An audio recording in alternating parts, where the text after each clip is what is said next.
You know, with these things, I'm never really sure where to look. Like, I want to look at my face, which is right there, but I know that the camera's right over there. But then I feel weird and want to glance back and forth. Yeah, I'm old. This stuff is hard. So Facebook Marketplace, I guess my sacrifices of multiple fattened cows to the gods of Facebook Marketplace paid off, because the other day a record collection popped up on there and it looked good. I mean, they showed some really good records and vintage pressings too, not just sort of people getting rid of their regret buys of new releases. And I was like, that's nearby. It was only like 35 minutes away. But I thought, you know what? I did catch it early in the morning, but I thought, you know, it's going to be gone by now, because that's the way Marketplace works lately. It is literally, if it isn't your next door neighbor selling it, you're probably not going to get it. But you know what? Why not? Threw my hat in the ring, gave the guy a message, says, hey, when can I come look at the collection? And he says, when do you want to come? And I'm like, okay, I can do it at this time. He's like, that doesn't work right away. Can you come a bit earlier? So I scramble a bit and end up, you know, making it happen. When I got there, it wasn't as fantastic as I thought, because the pictures I thought would I was hoping that they would all be original, sort of, some of them 90s, mid to late 90s pressings. Some of them were. A lot of them weren't. They were early 2000 reissues, which is still pretty good. Also, they had a huge number on the collection, $6,000, which I could tell from that was unrealistic, but it did say or best offer. So I was like, you know what, I'll go shoot my shot. I went and got there, and it was a super nice guy. I didn't film inside because he had his kids in the apartment there, and plus I feel weird and nervous working on, sorry, I'm getting distracted by a car that's driving on the sidewalk. These things happen in small towns. I was getting, you know, I still feel nervous about filming inside. And he told me later he would have been cool with it, but I wouldn't have been comfortable, you know, in case you get the kids in there. You don't want to put the kids on, you know, especially if they're not your kids. So I did get a picture of the record collection when we loaded it in the van, which took some work because that was down, he was like on the, I think the 5th or 6th floor of an apartment building. Luckily he had shopping carts ahead of time, but still it was, you know, a bit of a job. So yeah, I'm going to caveat this, because I know that my regular shoppers who come into the store will probably be chomping at the bit to get at some of these. These aren't coming out for like a couple of weeks. I've got a lot of stuff on my plate right now. But your best bet is to, in the description for this video, I will put a link to, as I always do, to the store Instagram and Facebook page. And you can sign up there, because every week I put a flip video in of the new records that I've brought into the store. That's the one you guys should check out, because that's the stuff that's actually in the store. You can message me. I don't ship, sorry, it's in-store sales only, but I can hold for like a week. You know, you can come pick it up on the weekend, or, you know, worst case scenario, the weekend after, no big deal. So yeah, do that. But now, this is a big collection. It's like 720 some odd records. So I might have to do this in a couple of things. Some of it's bread and butter stuff that I'm not even going to bother showing you, but I'm going to show you what I consider to be the better stuff. So let's go there now, through the magic of the hand wipe. So I just bought this record collection. I didn't want to film inside because the guy had his kids there. And yeah, I think there's around 700 pieces. But we loaded it all in the van, and it's a pretty great collection. I'm not gonna lie, I'm pretty stoked about it. So yeah, I will get this back to the shop, and we'll go through it. And I'll tell you what I paid. All right, bye. My attempt at special effects. There we go. The hand goes through, and you're magically in the room with the records. So I might have to break this up into a couple of videos because, again, it is 700 records. I'm not going to put them all up here. I'm confident to say that about close to 3/4 of them are really good stuff that is getting harder and harder to find. And the rest is still good stuff, but it's more bread and butter stuff, you know, like the sort of my $5 to $15 range records that I have in the store. A lot of that stuff's in there, you know, like bands like the Eagles and things. They sold millions of records, so there's millions out there. There's still demand because everybody who restarts their record collection seems to go for that sort of thing. But the stuff that's easily found. This stuff a little harder to find. Even the reissues are a little harder to find. So yeah, but there's some good original 90s pressings in here. Hip hop, punk, alternative, again, from the 90s, some metal, some original 60s gems, psychedelic gems in here. It's even some Bollywood stuff. Oh yeah, and lots of like reggae and dub too, so that's kind of cool. So we'll go into it. This is the White Stripes. It is not an original pressing, obviously, but it is a 2010 reissue. Still pretty cool.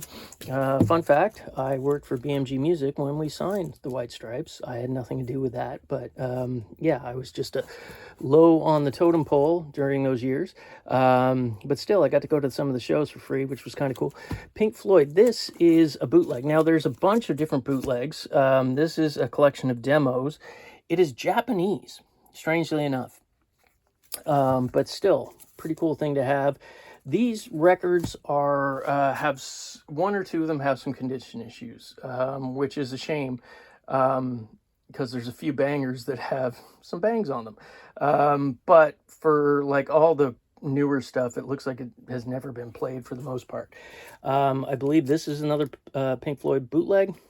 This is really cool. Folkways did some great stuff, and this is one of the better ones. The Cult Music of Trinidad, great sort of calypso, early calypso, very primitive sounding because most of the Folkways stuff were primitively recorded, but it's just amazing music on there. Clapton's Journeyman, I think this is later. This is like 88, 89, a little tougher to find. Newer release from Ace Frehley. Which again, there's thing. Don Cherry, this is like as sort of jazzy fusion as you get, and I believe this is a reissue too because the original is super expensive. Not super familiar with this band, so I'll just pass over it real there. Everybody knows Ride the Lightning. This is about a 2010, I think. A lot of this stuff is from like between 2000 and 2010 for the reissues. Bloodstone, great funk band. These is an original, first pressing. I think this is the European one, if I can recall correctly. You can see the HMV price tag. I recognize that price tag because I worked at HMV, but that is, yeah, it's the European one. That would have been £9, 19 pence, I believe. It's got the hype sticker on there too. Really great shape. So that's a, you know, any 90s pressings, we all know how much those come in at. Bedouin Sound Class reissue. A lot of record store day stuff too. So that's Allman Brothers. Not familiar with the Wildflowers, but again, this is an original pressing of Dance into Light, which I think came out in... I can't read that, but I think that's a 90s pressing too. Not High Demand. This Sabbath is a reissue. So I don't know too much about it. As you guys know, I don't deal with a lot of new records very often. I've always been a vintage guy. I love getting original pressings. But reissues have, to me, their place, especially if they add a bunch of stuff. Although I will tell you, from having worked at the record industry, that's what the record labels do. They just like keep reissuing the same stuff, adding a few things so that you have to buy the next new thing. Original Ramones. This is the Canadian Record Club edition of Unlawful Carnal Knowledge from Van Halen. Still same time, 1991, so that's a cool thing. Sublime. Emenem. Government Mule. Cold specs. This is kind of cool. So these are really tough to find. I've only ever seen one of them in the wild before. And so this one might stay with me because it's something that I've always wanted to find. But yeah, it's Rods and Ratfinks. And it features a band called the Weirdos, which was probably a studio band like the Wrecking Crew or something along those lines, doing surf music, which is kind of cool. Tarja, again, not super familiar because I'm old, and that looks like it's probably newer. Detours, it's a reissue from the 2000s, early 2000s is Tupac. This is great, Calypso, and I just love that cover thing. Oh, look, they're in heart. They're in hearts. They hearts each other. It cost $6.50 back in the day, I guess. This is pretty cool. Slayer picture disc. Sadly, the outer cover's a little rough. The record's, you know, it's hard to tell with picture disc, but I gave it a good look over. Pretty good shape. The meters, this is a reissue, but still pretty cool. Apparently, it's got fired color vinyl. Fire. David Byrne, this is a promo. It's remixes, 2 records of just strictly remixes, David Byrne stuff, white label, so that's super cool. This is a limited edition numbered reissue of the Ramones Live at the Roxy in '76, which is kind of good. What's the number on there? 9,812 out of 10. Aerosmith's Pump, original pressing. Azure. Again, early 2000s reissue of Emenem. Same thing. Again, same thing with Metallica. Original NWA. I don't have this, so that will go into my collection because it's got a DJ sort of, tag on there. Wu-Tang. This is kind of cool. It's a Bollywood soundtrack called Shararat, I believe. And it's the Indian import, as you can see there, from the original shrink wrap that's still on there with the hype sticker from EMI, which on there as well. Pretty sought after, actually. You know, a lot of these sort of South Asian, Indian records, especially the Bollywood soundtracks, can fetch some big money, so sort of educate yourself on those as best you can. There's another one, Lada Manga. I'm not going to lie, I cannot say that, but I am going to give that a listen because I love sort of droney sitar music. It's, you know, a hangover from my affection for 60s music. This Pearl Jam is, yoink, I think it was probably around 2012 reissue where they had a second version of the record on there. I haven't gone into a detail, but again, it's in great shape.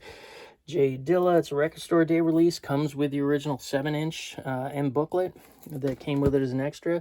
This doobie's you know, not a huge money record, but again, it's 1989. It's right on the edge of that time period where vinyl domestically released anyways in North America became pretty scarce.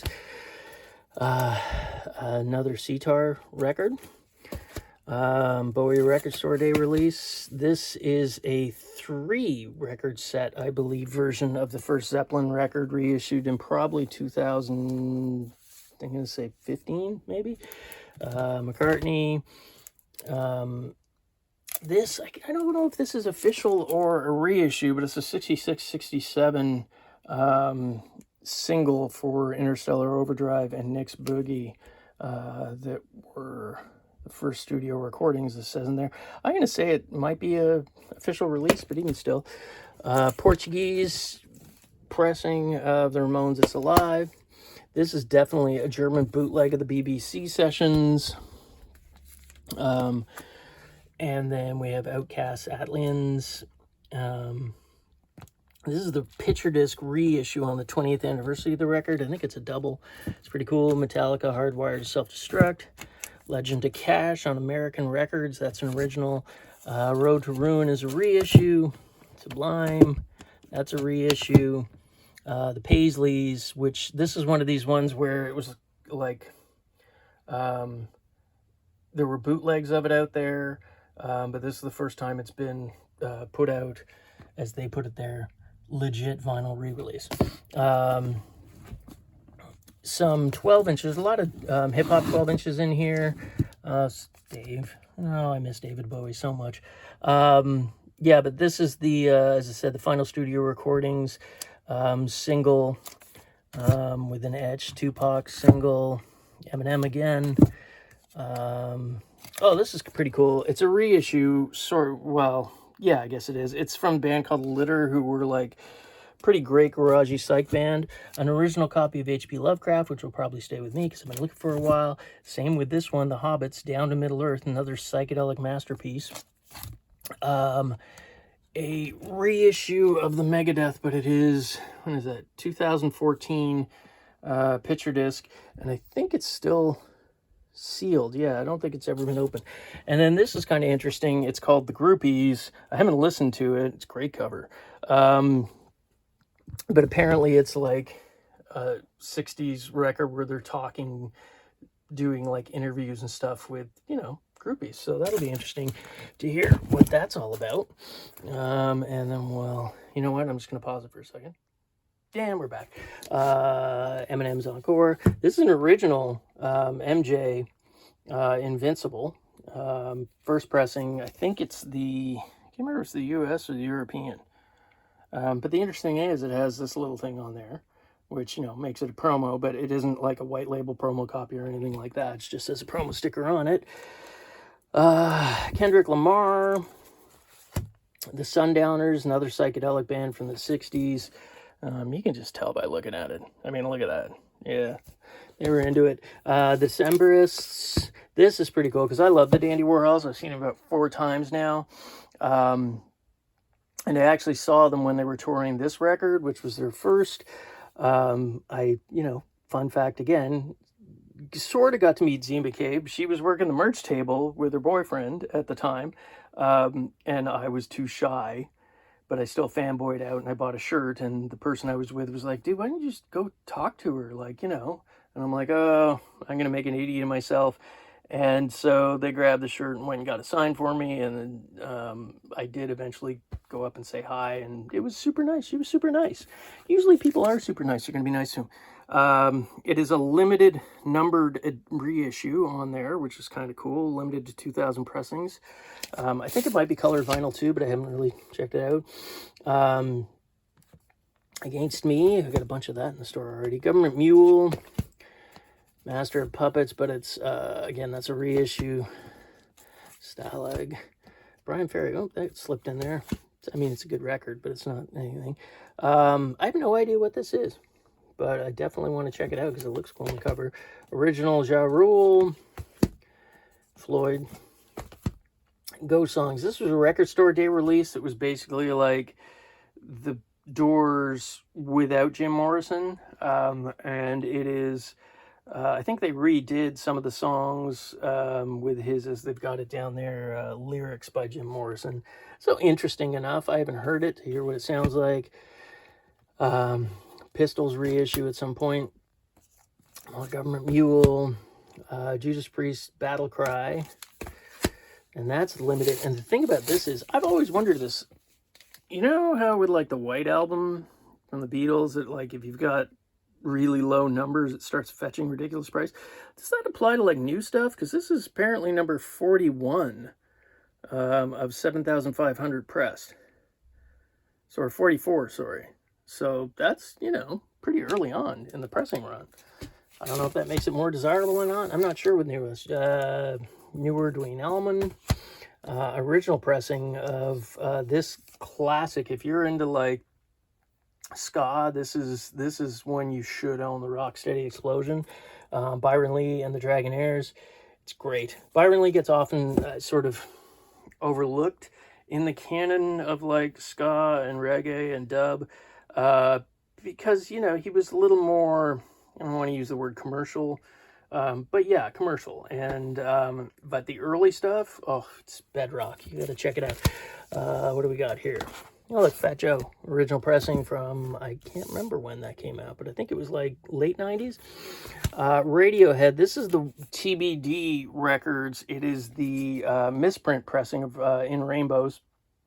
They repressed the lyrics, or they printed the lyrics for one song twice on the inside sheet. Another Surf reissue, System of a Down, the Wild Ones, Black Label Society. This is kind of cool. It's like Brand X, which had Phil Collins in there, and he played drums for them too. It was like his early band. Pretty proggy from what I understand. Not gonna lie, I haven't heard it. Gotta check it out myself. Viva Santana, it's a 3-record thing. A super disc, Fleetwood Mac's Rumors. The record's in immaculate shape, but I'm gonna see if I can maybe get that sticker off there, or I might just leave it, because sometimes they come off and sometimes they don't. Here's one. I actually got to see Tool at Lollapalooza twice. They played the side stage. It was a pretty intense show. The crowd, because we were all, lots of people by the time Tool was announced to play the side stage, they had kind of blown up and everybody knew. So the side stage was packed, and I got stuck in the middle, and it was awesome, but very intense. I might keep this one myself. It does say for promotional use only. I don't know if that's a bootleg or legit. I looked it up on Discogs, and it seems to be like a legit release, so that's super cool. This is the Acid Test. I think it's probably a collection of interviews with Ken Kesey and but I'm not 100% sure. I'll have to check it out. Looks fun. Don't know who the Weathermen are, because I'm old. Emenem. This, I believe, is an early... No, is it a reissue? I can't remember. This is definitely a reissue. I mean, they reissue that like every 2 years. The Decemberists. There's another Warhol. This is 13 Tales from Bohemia, which is, if you don't own that album, you really need to fix that and go buy it. But this is a live version of it, the whole album, which is great. Jeff Beck live at Ronnie Scott's. Van Halen, OU812, the Sammy Hagar years. 20th anniversary of Outkast. Fun fact again, Outkast were on BMG when I was in BMG, and I got to see them live when they opened with Bowie and Moby at like a festival type thing, and it was pretty good, gotta say. Infinite McCoys, another sort of garagey psych band. System of a Down, Quicksilver, Messenger Service, but that's just when they released it under Quicksilver, and I have no idea why that Dr. Hook in there, because that's definitely a mid-range record. So I'm going to stop this here and then go reload up and see if I can get that, or maybe break it into 2.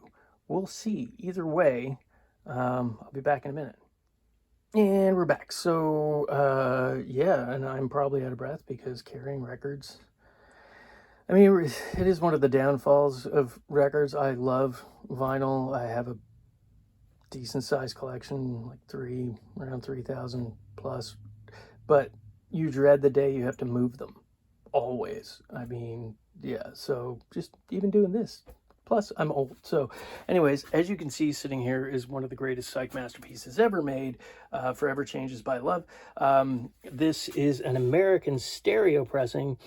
Pretty good shape. The guy did tell me beforehand, he's like, one side does have a pretty decent scratch on it. He's like, it plays through, so I'm going to check it, compare it to mine, because I have a mono copy, Canadian mono. I don't have a stereo one, so probably end up keeping this. And this one I definitely will, because it's the only Love record that I don't have. It's I believe the first Love record, and yeah, I didn't have this one, so pretty glad to add that to my collection. It's in pretty decent shape too. The other caveat he gave me was, he's like, oh, and that hip record, it's warped. And it looks, I'm not I kind of glanced over it real quick, but it kind of looks like, yeah, you can see it right there. It might be repairable, because it's not horrible. So I might, I've been saving up. I've got probably about 40, 50 good records that have a warp in them somewhere. And I'll probably end up now just buying one of those flattening pouches or whatever they call them. Because that amount of records, if it works, will pay for the whole thing. So, yeah, still great record. It was their first, and we all miss Gordy. Everybody does. If you're Canadian, you do. If you're a music fan, you should. Third World, Rock the World. Zeppelin with the baggie. Zeppelin again. Purple Rain. Stevie Brown. I'm not going to read all these out loud. This one's a bit rough on the cover, but the record was all right. 10 years after. The Kinks. Harder to find Canned Heat. For some reason, it just doesn't pop up as much, and I love the hype. I love hype stickers. Anybody who's a regular subscriber to this channel knows I love my hype stickers. Rush's Fly By Night. Again, the cover a bit rough, but the record's good. Roger Waters solo. David Gilmour solo. Why did I just pass that? John McLaughlin, Devotion. Zeppelin again. Stones. Grateful Dead. This is more stuff that's, again, better, but still, you know, you find it. There's quite a bit of dub and reggae coming up in the next little while here. Ice Cube single. Another copy of that Canned Heat. Looks like a pretty decent reggae combo. Sex Pistols, Great Rock and Roll Swindle. African Dub, which I'm looking forward to listening to that one myself. Jefferson Airplanes, Bark. Blues Magoos. I haven't checked this one yet, but still. Zeppelin, Crimson, Elvis's first record, and it is a first pressing, sadly. I think that's tape on the edge there. It's a bit dirty, but it is a first Canadian. Goat's Head with the goat thing on the outside there. Clash, Sandinistas. Kinks' Greatest Hits. I think that's, yeah, it's a stereo pressing. Hendrix. Marley, Mindbenders, Rush, Beatles, has the pictures and poster, Zeppelin, man. So Rush's Hemispheres, this is the red vinyl. I don't believe, again, I'm going to double check after this, but I don't believe it has the poster that came with it. King Eric and His Knights, some Calypso music there, Wasps, Live in the Raw, Zeppelin, Steel Pulse, Mighty Diamonds, which, like, this is good for me because I don't get a lot of this being out in a small town. It doesn't come in very often, and I do have people who are looking for it. And plus I love ska, so, because that is such a white guy thing to say. The Kinks, Judas Priest, Joe Gibbon, The Professionals, more Marley. I love this one. Will probably go into my collection, even though I have like 5 different versions of this record, because it has the Respect hype sticker, which I don't have, and the Gold Record Award. But that Respect hype sticker, again, it's the hype stickers for me. They make all the difference. Beach Boys, Surfing USA, Talking Heads, Bunny Wailer, Studio One stuff. That's going to be amazing to listen to. Crimson, Crosby, Stills, Nash. Live record, Blue Rodeo's Diamond Mine. For those my American friends and international fans who aren't familiar with Blue Rodeo, check them out. It's like a Canadian band, yeah, they're pretty great songwriters. Tears for Fears, I think that's the original. Yeah, that's the original cover. The other one was the Duck Pond that came after. Tom Petty and the Heartbreakers, Def Leppard, Crimson, that Nuggets Punk Volume 6. I don't know if I have this one or not. I don't know. That's weird. I'll check that out. Bob Marley and the Wailers, Jeff Healey, another Zeppelin, Yar's Revenge. I like, this is my generation of video game consoles. I didn't have an Atari 2600. My friends had a ColecoVision. I had other friends. My next door neighbor had an Intellivision. My parents held out, and the deal was that we would get one that was a computer as well. So I got the Atari 800. It cost a buttload of money, but it had amazing games. And but I did love playing Yar's Revenge on the 2600, my friend's 2600. Leonard Nimoy's Spock's record, can't go wrong with that. A Sabisa, I always say it wrong, Heads. I think that's Roger Dean's artwork. Could be wrong on that. No, that's the guy who did, oh man, I'm not going to be able to remember his name. He did Miles Davis Bitches Brew. Yeah, and I can't remember his name now. Too bad. Steely Dan, The Royal Scam, Teenage Head, Grade, Hamilton Punk Rock Band, and XTC, and then Depeche Mode. I'm going to go and get more because, you know, who doesn't want to watch a half-hour video of records? But honestly, it's worth it. There's still some pretty cool stuff in there. A lot of reissues and some more 90s things. So back in a second. Okay, so this is the last of the group that I'm going to do. Like I said, there's a whole lot more all piled up in the back. But like that stuff, it's all good stuff. Just that's more like the $5, $10, $15 stuff. On any other day, if I'd found it, I'd be making a video about it. But honestly, this video is probably already running super long. But just pulled out some highlight records here. There's, like I said, still lots of great stuff there. But can't go wrong with Maiden. This I'm not super familiar with, but Guncourt dub, I'll listen to any dub. I'll give it a go. Why not? King Crimson's Red, Steely Dan. This is a UK original pressing on the Trojan label. Somebody's written their name on that, but still, was in pretty nice shape from what I recall. Live Cream, Talking Heads. This is a US copy of London Calling, and it has the parental warning sticker on there, which is kind of, I'm not super familiar with the US pressings. I have like all 3 different Canadian variants. I got a UK one. So yeah, I'm not sure if they all came with that or not, but I don't know.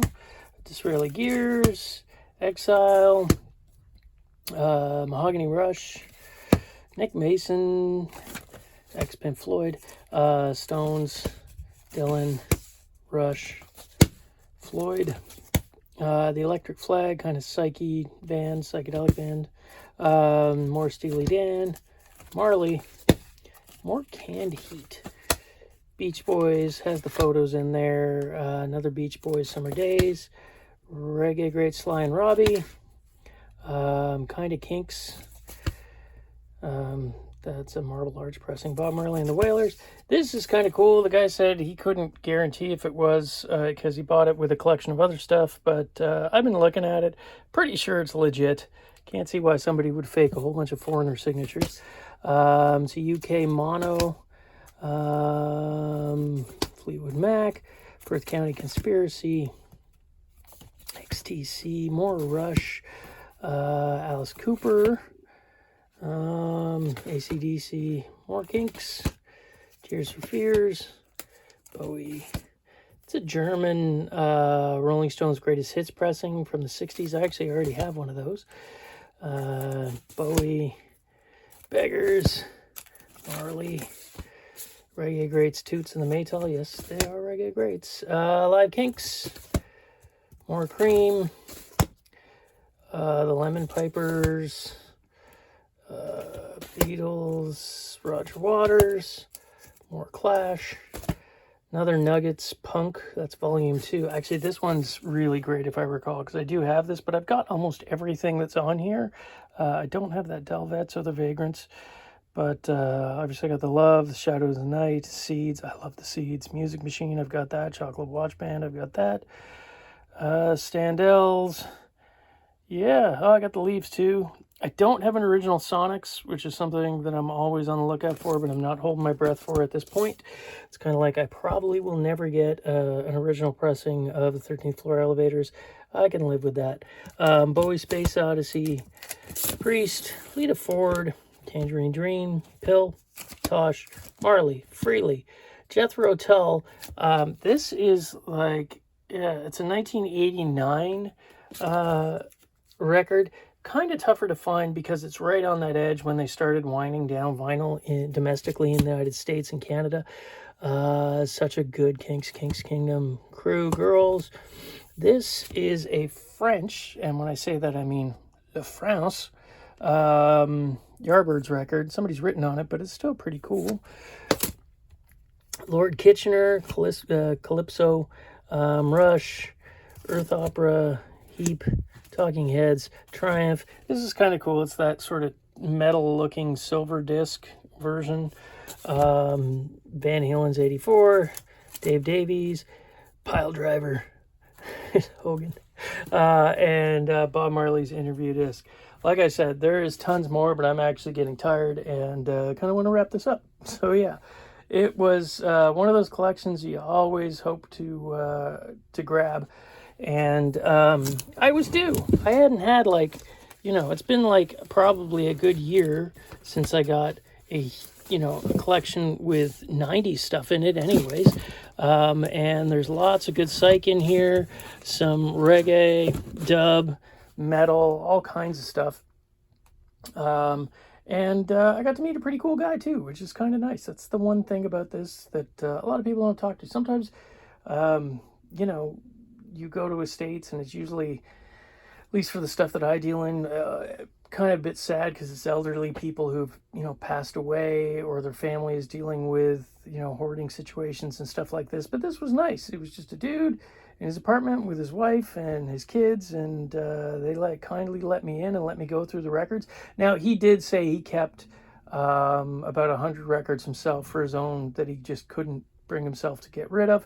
But that's fine. And I said, you know, he's like, if ever I decide to get rid of them, I'll let you know.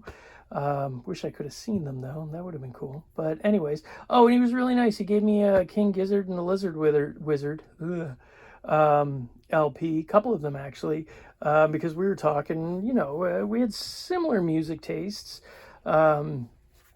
And he said I would probably love that. And I've actually like listened to it before, but I'm old now. Like I'm 50, and chasing down new bands when I have so much stuff to listen to already, you know, I don't do it as often as I used to. So it's nice to have someone sort of force me into the situation to say, you will love this, you listen to it. And yeah, pretty happy to have that too. I didn't show those, but those are in my collection now. Yeah, that's it for this week. I hope you guys are able to find some cool stuff. I don't think I'm going to make a video of the rest of the collection, but you never know. Might pop up. All right. Bye. One last thing before I go, because I didn't address the pricing. So originally this was listed online at $6,500, and sort of $6,000, and on the marketplace. And if it had all been original pressings instead of reissues, that would have been a pretty great price. But they were represses, and he knew that. When we got there, we started chatting. It was really friendly, and that's the way I like to keep it. I don't want to grind people hard. And I said to him after I went through the collection, I said, man, I don't even want to make you an offer because I think we're too far apart. And he was like, no, that's, you know what, make the offer. Worst case, I'm going to say, you know, yes or no or whatever, but, you know, everything's friendly. And I'm like, okay. I said, but honestly, I made an offer of $3,000, which I thought was more than fair because, like I said, a lot of the other stuff, although that stuff is really great, a lot of the other stuff is just bread and butter stuff, which I have tons of. It's always great to have because I do sell through that stuff, but it's the other kinds that I'm looking for. And he said, well, he was really hoping, he thought it was worth was around $4,000. And he left a lot of room there for bargaining. And I said, sorry, man, I honestly can't go higher than $3,000 on this. It's just, for me, it's not worth it with the work and everything. And then we kind of went back and forth and ended up at $3,500, which, you know, more than I wanted to pay, less than he wanted to take.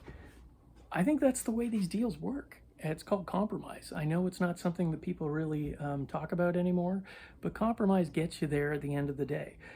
So we both gave up a little. Neither of us got 100% of what we wanted.